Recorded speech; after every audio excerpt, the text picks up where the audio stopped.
Hi there, this is my channel, Jaru Walks. In the year 2024, I will embark on an epic walking journey across the United States. My plan is to walk 8,000 miles across the US 3 times, via the Appalachian Trail, the Pacific Crest Trail, and the Continental Divide Trail.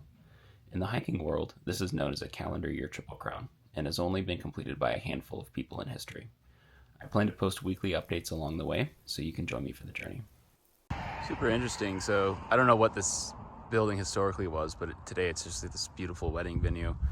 But this is Washington Monument State Park, and then the site of all these old Civil War battles between General McClellan and Robert E. Lee. So I guess I kind of realized that the Appalachian Trail would at some point go through Civil War battles, but in my head I thought it would be somewhere further south. I didn't realize how much took place in Maryland, because it seems like everywhere in Maryland so far has been a Civil War battle scene, which is pretty cool. And it's definitely, once you hit Harper's Ferry, it's a time warp back to like the 18th century. These ancient buildings, like there's this ancient stone church right here. Just all this old kind of beautiful architecture.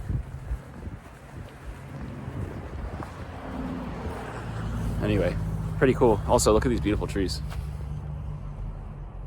Okay, so I left the Washington Monument about a mile or two back on the trail. And the shelter that I'm going to tonight is about 10.6 miles up on the trail.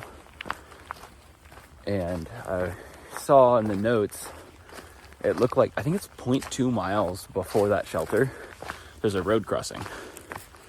And someone left a comment in the Far Out app saying, if you call this pizza place, they'll deliver pizza to that road junction. Problem is, they close at 10 p.m. I don't know if that means like you got to have your delivery scheduled at 9:30 and be there by 10, or if the last delivery goes out at 10. The reason I bring this up is because if I hiked at 2.5 miles per hour, I would get there at 9:56 p.m. at that road junction. So I'm gonna do my best to hike 2.5 miles per hour to make it to that road junction. And then I think when it's like 9 o'clock, I'm gonna call them, see how they're feeling for the night, and see if I can convince them to deliver the pizza out there at just before 10 o'clock. Can you imagine having the Appalachian Trail cross right through your neighborhood? It's like everyone's driven on the highway before, you know? And the view is always exactly this. Like a bunch of trees on both sides. And you don't really see anything. And like, as I've like driven on these highways across the country in the past, I always wonder like, what does everything around this actually look like? Because there's a perspective from the interstate, but there's also a perspective from what the land actually looks like. So it's pretty awesome that I'm kind of living that dream right now of seeing what the land actually looks like, because it's a lot better than that.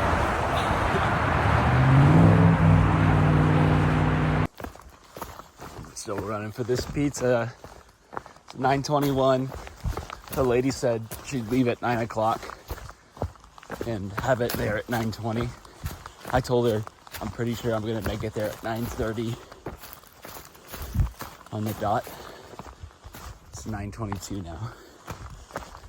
I still got 0.2 miles to go, so I think I'm gonna get there a little early. I hope she's there. The transaction is complete on a dark road. Yeah, no thank you. I mean, I'd like to give back, I'd like to do some stuff. David.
Holy sh... That was not the right log. Maybe if I start from here. It's gonna have severe consequences if I fail. It's the only one going across though. Alrighty, let's see about this. This seems like a terrible idea.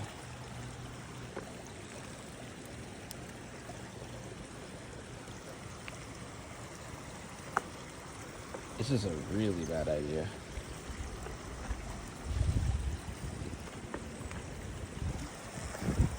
Okay. I'm not sure about taking that the rest of the way. It's not even touching the other side. Okay. Try this way.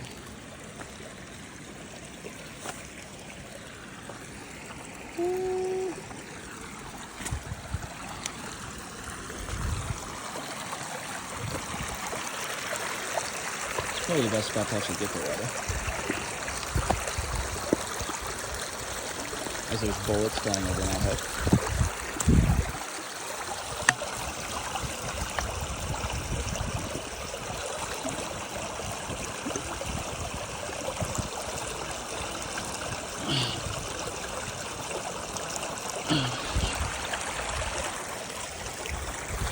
All right, finishing our way across. Oh, there's another one actually, never mind. I'm just recording because there's been like bullet sounds or gunfire in the distance. By in the distance, it's like there's people shooting rifles for like 100 yards over there is what it sounds like. It's so loud. Just gonna see if it comes back or not, see if I can catch the audio.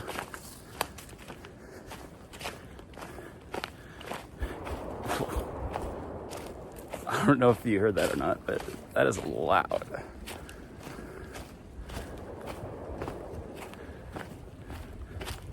I mean, it's like right somewhere in those trees. Like right over there.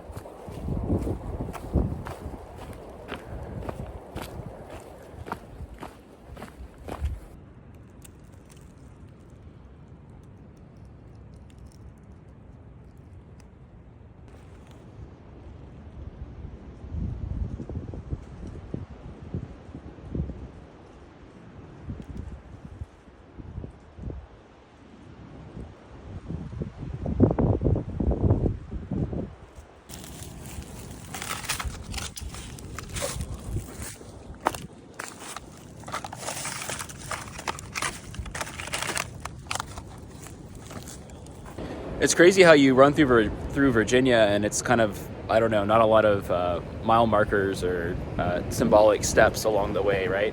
But in like the last like couple of days, I hit Harper's Ferry, West Virginia, so I left Virginia.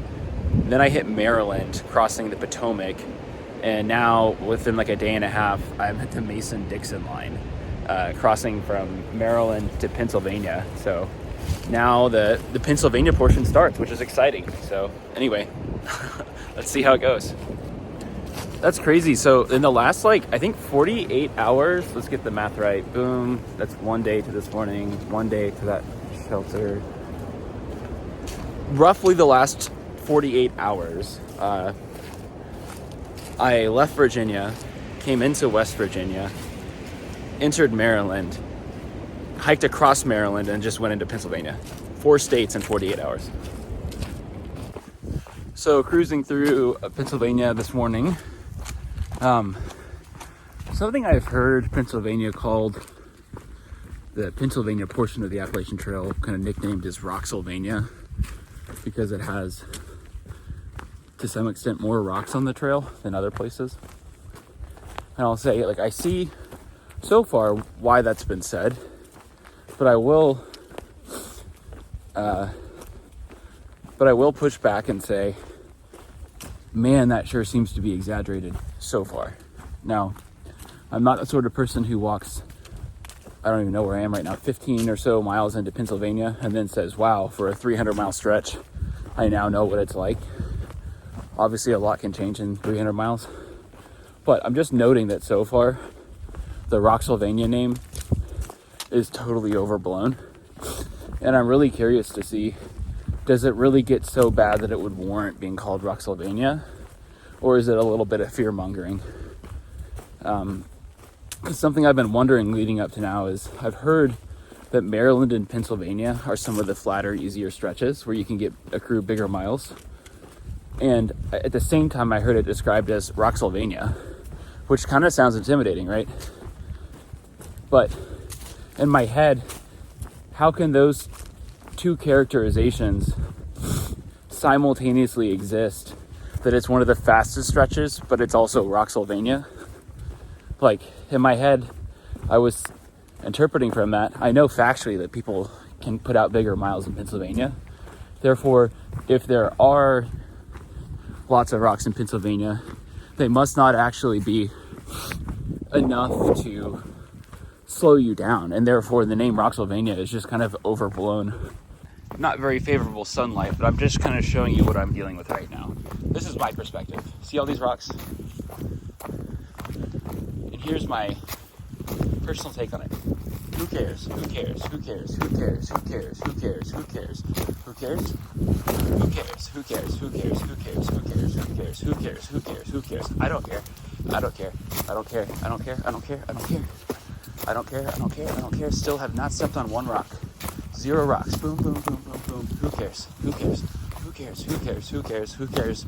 Who cares? Why is this called Rocksylvania? Why is this called Rocksylvania? Am I going any slower than I would be otherwise?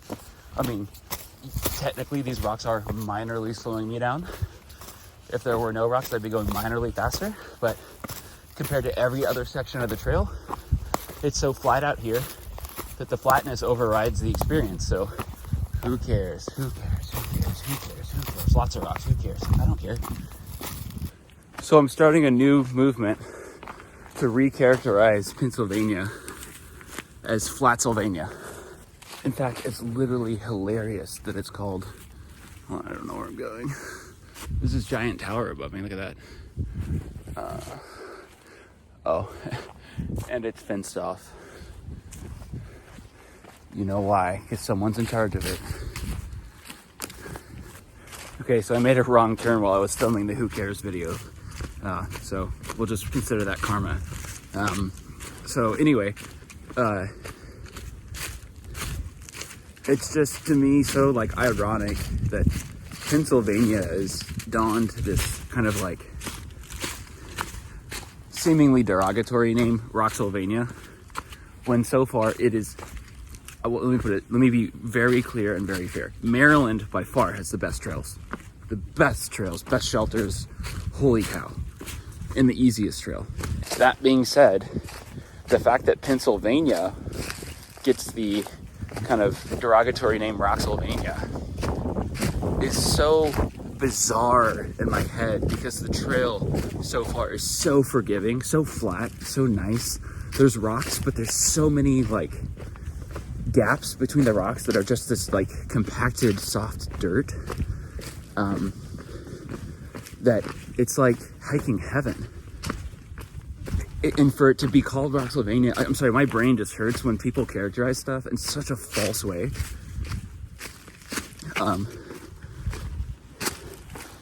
It's just ironic because the trail conditions, like in large portions of Tennessee, were horrendous. Like if we're gonna call Rocksylvania, I literally just did it. If we're gonna call Pennsylvania Rocksylvania, then Tennessee should be Muddy Sea.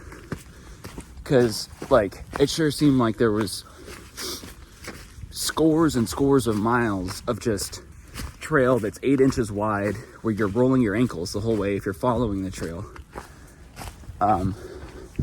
And then it was primarily mud, you know, and so it's just hilarious that like the names could be so misleading. Like Tennessee should, you know, I don't think any state should have some like, well, first off, free speech, call it whatever you want, I don't care. But like, it's just funny. It reminds me of being in school. Let's say you're gonna take like, I don't know, like calculus 2 or something. And then you go to some kid and you're like, hey, was that class hard? Like, what did you think about it? And they're like, it was easy.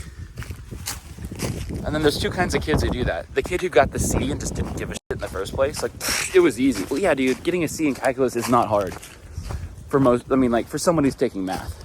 But for you to have such low standards and then to say it's easy is you prescribing your standards to the world. It's like, well, from my worldview, a C is a acceptable grade, therefore, and it was easy for me to attain a C in calculus, therefore it's an easy class. But if the person you're talking to is trying to get an A, it's no longer accurate to say that it's easy. But maybe you're the different kind of person who is ultra high IQ and getting an A in calculus was easy. It's still then inaccurate to say that class was easy, because for your typical person, it's not easy. And then you have the kid who maybe has the average intelligence, and he worked really hard at that class to get that A, and he studied 5 hours a day. But then after the fact, when you ask him, how was that class? He doesn't say, I studied 5 hours a day to get an A. He says, it was easy. Like, none of those people are reliable narrators. And so, like, it frustrates me, right? So if I like take a class and someone's like, how was this class? I would say, it depends upon the professor you get. There's a couple of different professors. The reputations of this professor are that he makes it a little bit easier because, for example, the homework is 40% of your grade, which makes it easier to perform well because you can collaborate with other people and ensure that you get a good grade on the homework. You know, if you take this other guy, he doesn't even go based off of the textbook, so it's hard to, you know, find example problems with solutions on the internet where you can practice effectively for that class, because this guy just makes up his own problem sets, and it therefore becomes harder to study for it. So if I were you, you know, maybe I would pick the first professor who goes off using the textbook and weights homework as a higher percentage of the class, for example. Tangent, but bringing the tangent back, you're hiking a trail and you ask someone like, oh, what's harder, the CDT or the Arizona Trail?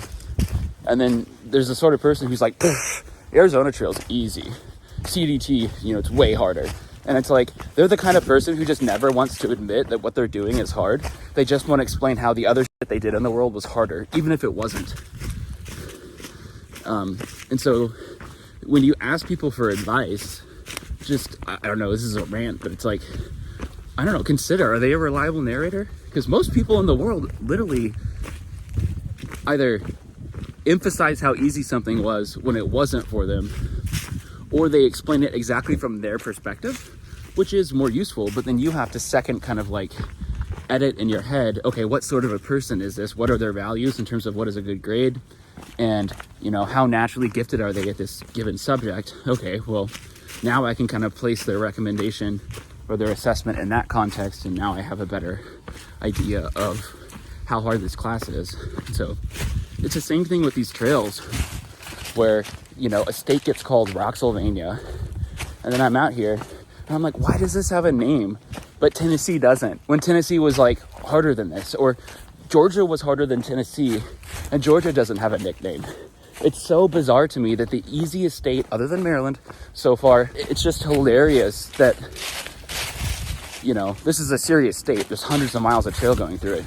It's just hilarious that it has this insulting name when, like, you know, the trail maintenance in sections of Virginia are horrendous. Like, there was a section coming into, the town names run together. I will go back and confirm which town it was. I think it was like Waynesboro or Daleville.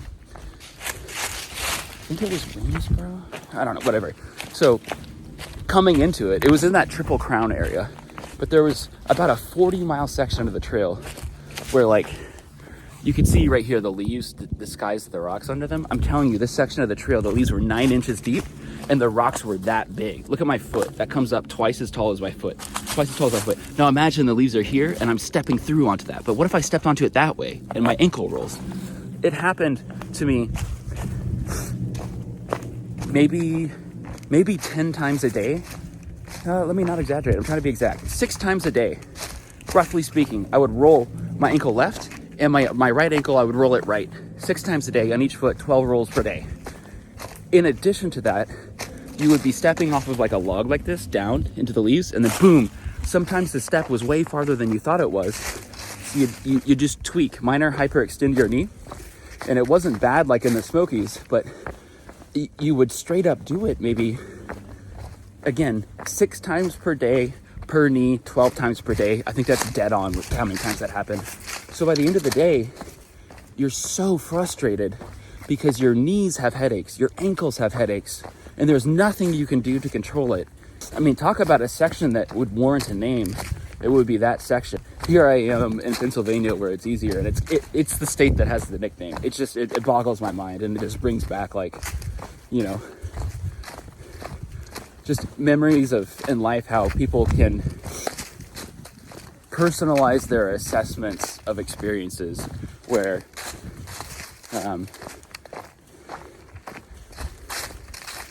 where the way they state something is not really accurate to the average experience, if that makes sense. So it's just an irk.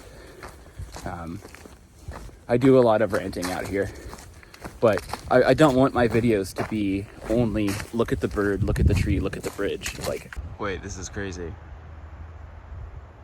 That is a groundhog.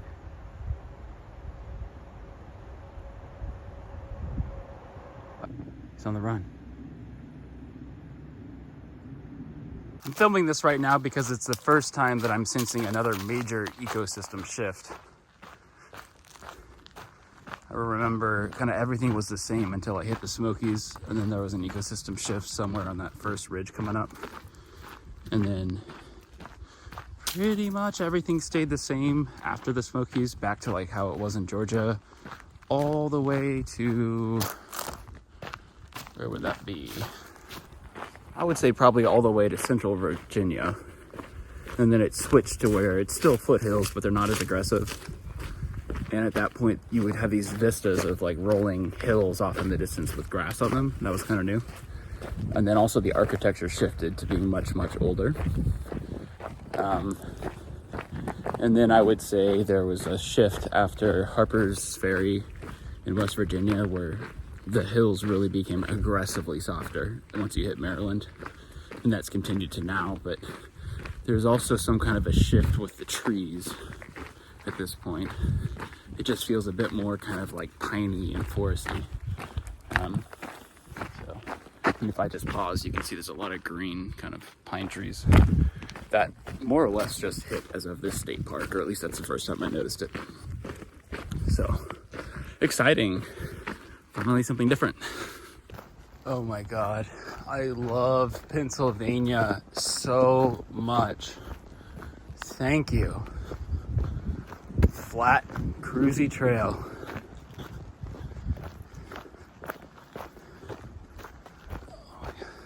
And when it's uphill and downhill, like even, especially when it's downhill, it's not so steep that it murders your knees and murders your ankles. That's the biggest thing. It's not even just that it's flat, it's that the downhills are merciful. They don't like default murder your joints. Hiking Georgia and North Carolina feels like smoking cigarettes. It's like, this is not good for you, dude. Can I take a quick tour of the cabin in here? Have at it, dude. Awesome. That's all good. Oh my God, this is amazing. Oh, there's another doggy. Hello. Oh yeah, good boy.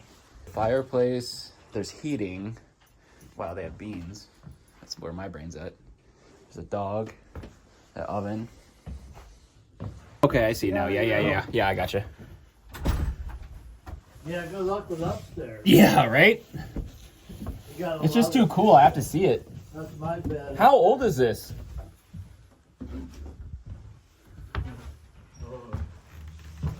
Wow. What? What?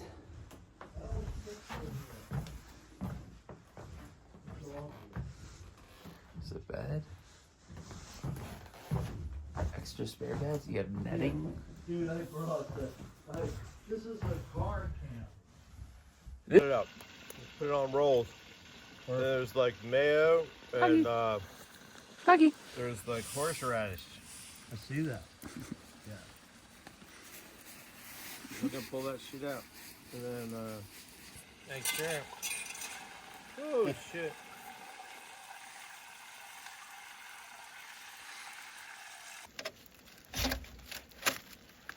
shit.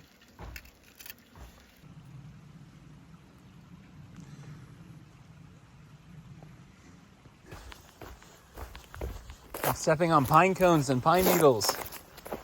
This pretty much has not happened the entire Appalachian Trail so far. Just filming real quick. Crisp, cold morning. Early spring. Beautiful sunlight. New terrain does not look like everything behind me on this entire trail. Walking into a meadow feels good. Smell that sweet grass smell. First time in over 1,000 miles I smell a sweet grass smell. Just a few minutes ago, I'm coming down this trail. You can see I come upon these like 3 ladies who are hiking, like, you know, together. And I come up behind them. I wasn't being quiet. But I get up behind them, and the lady in the back, I get as far as saying to say excuse me, like, do you mind if I cut by on the left? But as soon as I say she just lets out a blood-curdling scream.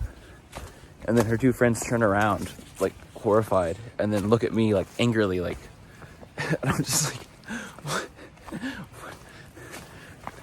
And then she's like, I thought you were a bear. And I'm just like, what? People are on edge out here.